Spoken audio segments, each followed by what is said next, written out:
Hello everyone and welcome back to API Test Hub. In this video, we will be covering the testing of our last endpoint of products API, that is delete products using a specific ID. We will cover both the positive and negative scenario testing for this particular endpoint. So in the previous videos, we have already covered get endpoint, put endpoint and post endpoints. And if you have missed those videos, you can always go to the playlist of API testing with Postman and watch all the series. So let's get started with the delete endpoint testing. So as you can see here in the Swagger that the method is the delete and the endpoint we have used is API product slash delete slash with the ID. So let's go to Postman quickly and create the request for this particular endpoint. So this is our Postman. First of all, I want to check how many products are there in the server. So let's get the detail of all the products. To get the details of the products, we have an endpoint that is called API products with the method get. So let's send the request and see how many products we have. So you can see it here. We have in total 4 products, 1, 2, 3, and 4 products. So we can delete any of these. So you can see it here. I have two laptops here. So let's delete the laptop with ID 2. So let's go to our delete product folder, and inside this I have two other folders which are positive scenario folder and the negative scenario folder. So inside this positive scenario folder, I'll add a new request. So if I go to this request, I can see that there is a request here I can add. Now let's add the request here. So this one is method delete, and the local host is the domain, and the endpoint is API products delete, and at the last I need to provide the ID. So we already have our test plan ready, right? So let's see our first test case. So it says you have to delete a valid product with ID. So let's delete it with ID 2, and we know that we need to pass the headers information and the authorization because it is necessary. And for header information, I can go back to any previous request and I can copy from there. Using this bulk edit, I can copy it from here and use it in my new request. So let's copy it here in the bulk edit, and that's it. So this is all thing. So you can see it from Swagger as well that it doesn't have any request body. This delete endpoint, it doesn't have a request body, but in the path param this ID is mandatory. So you always need to pass this ID. So we have passed this ID here. Everything is fine. So let's send the request. So it's a delete request, right? I should be getting 204 no content with product as deleted. So let's send the request. So now I'm getting back empty content and with 204 no content status code, which says my product is deleted. So let's go back to my get request, and earlier I was getting 4 products, right? So here if I send it again, I shouldn't be having my ID 2 here. So it is 1, 3 and 4 left here. So that means my delete is working as expected. So this was TC401. I'll rename it as TC401 and will save it. So this one I can mark it as passed.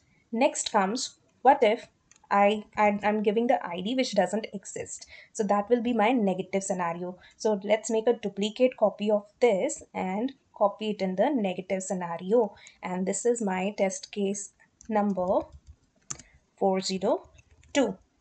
Now in here, what I can do is, what I have to do, I need to pass the ID which doesn't exist. Let me make it 21. So there is no ID, no product with ID 21. So let's send the request now. I should get 404 error. So yes, I'm getting 404 error with a valid message that product not found with ID 21. So I can mark this particular test case as passed. Now, next we can make some changes to this ID only. I can make this ID as null, or I can make it as something else, maybe ABC. So I should get invalid format error. So let's make a duplicate copy of this first, and yeah, let's save this first and let's make a duplicate copy. And for this particular one, I will be passing null. So with the null or anything else, I should be getting an invalid format. So this case, I will be passing anything else, let's say ABC. it should give me invalid format error because it's expecting me a number, a valid number here. So let's mark it as TC403 test case, which we just tested and it was successful. So let's mark it as passed again. So another test case could be with no token. So let's make a duplicate of this again. And what if we don't pass the token here? No authorization token. So it should give me unauthorized error. So yes, it's giving me a valid error. That means this is also working as expected.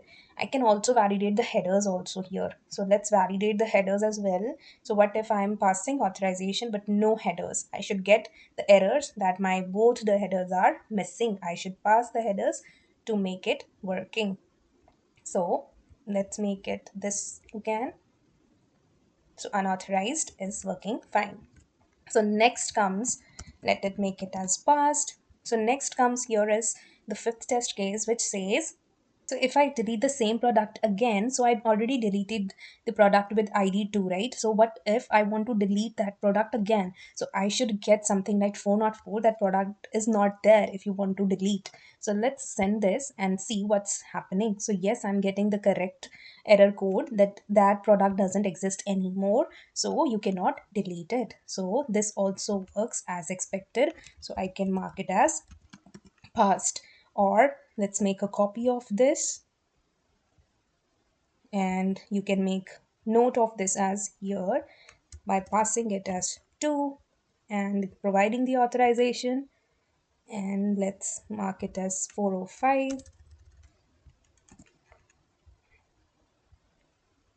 and send it again. So yeah, it says 404 not found for this particular endpoint. So it's also marked as passed. So by this, we have covered the delete endpoint testing with all the positive and negative scenario.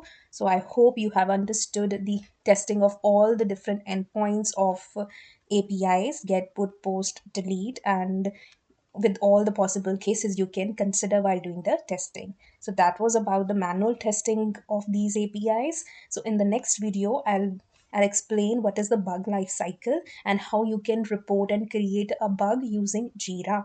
And in the upcoming videos, we will see how you can automate these manual cases using Postman assertions, and we will see the script ideas. So you can see it here. We have scripts, right? So in the upcoming videos, we will learn about the scripts as well, how we can automate all these scenarios we did manually. So keep watching my videos for more information. So stay tuned and keep learning. Thank you so much.